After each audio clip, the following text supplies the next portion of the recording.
দেখতে পাচ্ছেন যা ধাক্কা মেরেছে ওরা কিন্তু ডুবে গেছে, সঙ্গে সঙ্গে মারা গেছে, আর তিনজন তলিয়ে গেছে মানে জলে।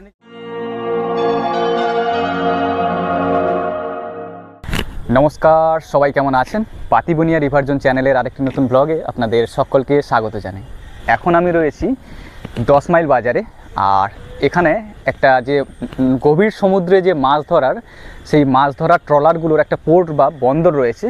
তো আপনাদেরকে সেই সমস্ত ট্রলারগুলো আজকে ঘুরে দেখাবো, বা এখানকার স্থানীয় মানুষদের সাথে কথা বলবো যে ওনারা কিভাবে সেই সমস্ত ট্রলারে যে ফিশিং করেন, বা কতটা যে সাহসিকতার দরকার হয়, বা কী কী প্রবলেম ফেস করেন ওনারা। এছাড়া নৌকোতে কী কী ধরনের জিনিসপত্র থাকে সেগুলো আপনাদের সামনে তুলে ধরবো। তো চলুন আপনাদেরকে ঘুরে দেখাই। ওই যে ব্রিজটা দেখতে পাচ্ছেন, ওটা কিন্তু 117 নম্বর জাতীয় সড়ক পথের উপরে যে ব্রিজ, আর এইখানে একটা খাল টাইপের রয়েছে। এই খালেই কিন্তু জোয়ারের জল হলে তখন কিন্তু এখানকার যে বড় বড় ট্রলারগুলো, এই যে দেখতে পাচ্ছেন আমার সামনে, এরকম প্রচুর ট্রলার কিন্তু এখানে রয়েছে সারি সারি। তো এই ট্রলারগুলো এই খালেই কিন্তু গভীর সমুদ্রে বেরিয়ে যায় এই খালের মাধ্যমে। তো চলুন আপনাদেরকে দেখাই। খালে এখন কিন্তু জল নেই, তবে যখন জোয়ারের জল আসে তখনই কিন্তু এই যে ট্রলারগুলো এই খালের মাধ্যমে যে গভীর সমুদ্র, সেই সমুদ্রে কিন্তু বেরিয়ে যায়।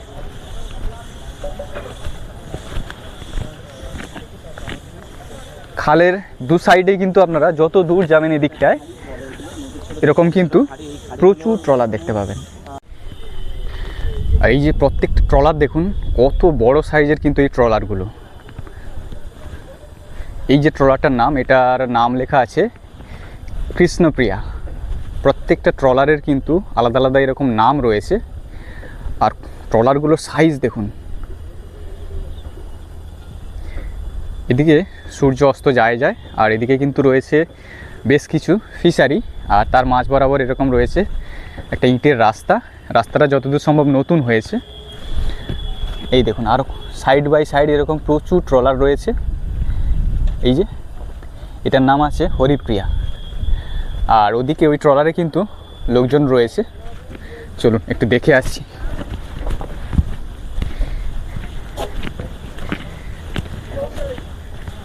যত দূর যাবেন এদিকে এই খাল বরাবর এরকম প্রচুর ট্রলার কিন্তু আপনারা দেখতে পাবেন।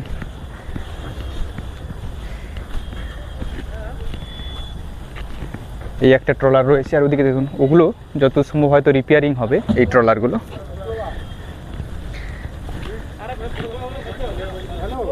কত বড় বড় ট্রলার দেখুন। আর এই ট্রলারটাতে মাছ নিয়ে এসছে, দেখুন ভোলা মাছ। স্টোর থেকে মাছগুলো বের করছে।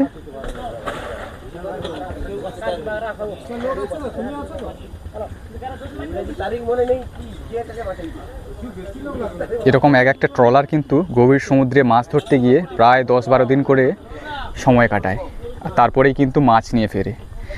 আর এই যে জালগুলো দেখতে পাচ্ছেন, এই জালগুলোই সমুদ্রে পাতা হয়। যত দূর এরকম দেখতে পাবেন কিন্তু এরকম বড় বড় ট্রলার রয়েছে। আর একটা নৌকোয় কত রকমের সরঞ্জাম থাকে দেখুন।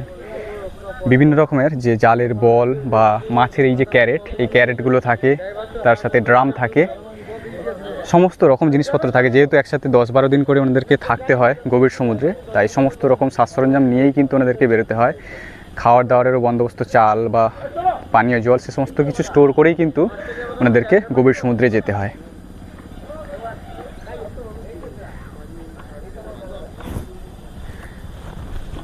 চলুন ট্রলারগুলোর হাইটটা দেখুন। আমি ট্রলারের কোন জায়গায় আপনারা দেখলে বুঝতে পারবেন। এই দেখুন কত বড় বড় ট্রলার।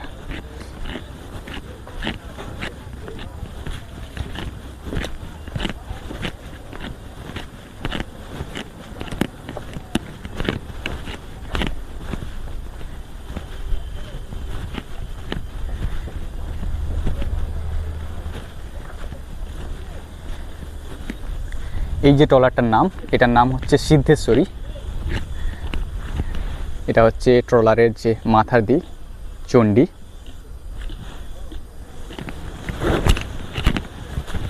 এই ট্রলারগুলোর হাইট কিন্তু অনেকটাই। আর এখানে ট্রলারের যে টারবাইনগুলো, যে ব্লেডগুলো দেখুন, যেগুলো দ্বারা হচ্ছে এই ট্রলারগুলো চলে, এই দেখুন কত বড় বড় সাইজের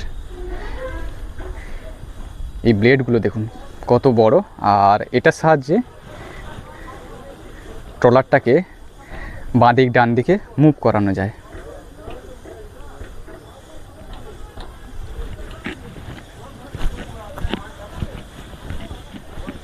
এই ট্রলারটা এটা ভাঙাচোরা একটা ট্রলার, এটা অনেক পুরনো, এটা সমুদ্রে যায় না।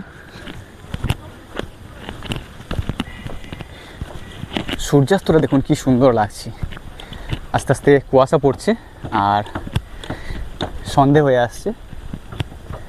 যত দূর এরকম যাবেন দেখতে পাবেন ট্রলার আর ট্রলার, তবে ম্যাক্সিমাম ট্রলারগুলো রিপেয়ারিং চলছে এখন। এই যে দেখতে পাচ্ছেন এখানে ট্রলারের যে রিপেয়ারিংয়ের কাজকর্ম চলছে, এই ট্রলারটা সারানো হচ্ছে। এই যে কাঠটা দেখতে পাচ্ছেন এটা কিন্তু ট্রলারের চণ্ডী তৈরি হবে।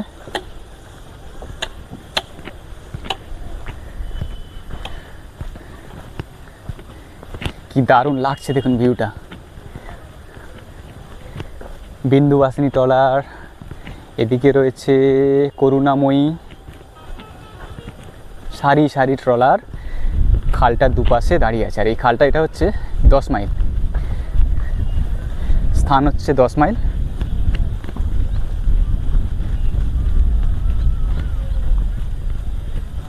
আর এই যে একটা ট্রলার, এই ট্রলারের কিন্তু দাম প্রায় 25-30 লাখ টাকা করে এই ট্রলারগুলোর দাম।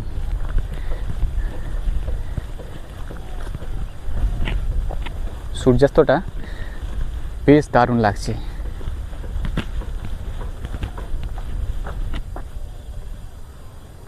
এই হচ্ছে আশেপাশের ভিউ, কেমন লাগছে? যদি এতক্ষণে এই ভিডিওটি ভালো লেগে থাকে তাহলে চ্যানেলটিকে সাবস্ক্রাইব করে পাশে থাকবেন। কি দারুণ দেখুন, যত দূর এলাম ওই দিকটা থেকে যত দূর চোখ যায় সারিবদ্ধভাবে ট্রলারগুলো এই খালটার দুপাশে দাঁড়িয়ে আছে। মাছ লাভার আপনারা তো এসছেনই, এবারে মাছ শাক নিয়ে এই বাড়ি যাবো, জাল দড়িয়ে লাগিয়েছি এইভাবে মাছ সমুদ্রে যেতে হয়। হ্যাঁ আচ্ছা, এটা টোটালি এখন তো মোটামুটি বোধহয় ভাটা পড়েছে। ভাটা পড়েছে, আমরা 6 ঘন্টা নিচে নেমে যাই, আচ্ছা 6 ঘন্টা গভীর সমুদ্রে চলে যাই। 10 ঘন্টা।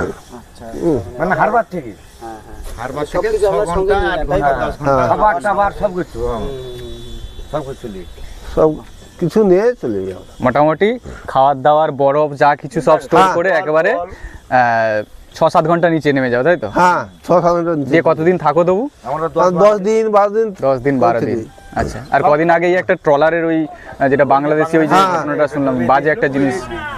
বাংলাদেশের কোম্পানি বাংলাদেশে অদমিতা ছিল, পারমিতা ওটা তো জাহাজ পারমিতা ওই জাহাজ ইচ্ছাকৃত বোলগেটে ধাক্কা মেরে সেটাই তো বলছি, ওরা কি কুয়াশার জন্য দেখতে পাচ্ছেন। যা ধাক্কা মেরে দিচ্ছে ওরা কিন্তু ডুবে গেছে। ডুবে গেছে। হ্যাঁ। বাবু বোলগেটে তা ডুবে যাওয়ার জন্য তো ঢুকেছে, সে বোলগেটটা ভেঙেছে আর আদার্স কিছু ভেঙে নেই, ওর পিছনে ধাক্কা মেরেছে জাহাজ, ওটাই ভেঙে গেছে, আদার্স কিছু না, ওটা ইচ্ছাকৃতভাবে ভেঙেছে। ইচ্ছা করতে হবে, রাগে রাগে এভাবে করে। ইচ্ছাকৃতভাবে ভেঙেছে। আরে বল্লম মেরেছে একজনকে, তো মেরেই দিয়ে মার্ডারই করে দিয়েছে, হ্যাঁ কলম মেরে একদমই ওরা কিন্তু রাগে করেছে এটা। ওটা ডেড হয়ে গেছে মাঝে। সঙ্গে সঙ্গে মরে গেছে।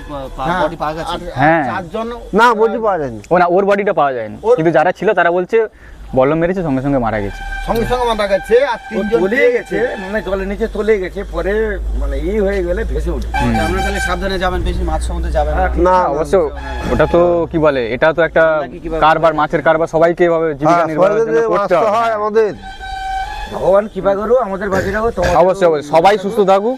আর 6 ঘন্টা নয়, আরো 6 দুগুণে আরো 2 গুণ করুক, আরো 18 ঘন্টাও বাইরে। হ্যাঁ, মানে যখন যেমন মোটামুটি যেখানে মাছ থাকে আমাদের সেখানে যেতে হয়। মানে সেটাই, রুজি রোজগারের জন্য ওভাবে দাঁড়ানো আমাদের যেতে হয়। প্রত্যেকেরই জীবিকা আলাদা। তোমরা মাছ ধরো, আমরা হয়তো অন্য কাজ করি, এরকম হ্যাঁ। প্রত্যেকেই কাজের কারণে যেতে হয়। অ্যাকচুয়ালি সেটাই যাই হোক, সবাই যেতে হবে 6 ঘন্টা, 6 ঘন্টা জায়গায় আবার দেখা যাবে তা বলে নয় যে ডুবে মানুষকে মেরে দিবে। হ্যাঁ, না একেবারে সেটাই, হ্যাঁ।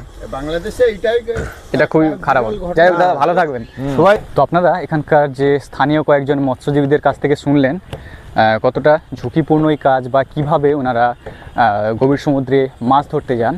প্রায় 8 থেকে 10 ঘন্টা ওনারা কিন্তু সময় নিয়ে 8 থেকে 10 ঘন্টা ট্রলার নিয়ে কিন্তু চলে যান গভীর সমুদ্রে। তারপরেই সেখানে প্রায় 10-12 দিন করে থেকে সেখানে মাছ ধরেন। তারপরে সেই সমস্ত মাছ ওনারা নৌকোতে স্টোর রয়েছে, স্টোরেজ, যেখানে বরফ দিয়ে মাছগুলোকে স্টোর করে রাখা হয়, নাহলে তো নষ্ট হয়ে যাবে। তো স্টোর করার পরে সেই সমস্ত মাছ নিয়ে ওনারা কিন্তু এই পাড়ে ফেরেন। আর সেই সমস্ত মাছ তারপরে এখান থেকে ব্যবসায়ীদের কাছে বা ট্রাক বন্দি হয়ে চলে যায় দেশের বিভিন্ন প্রান্তে।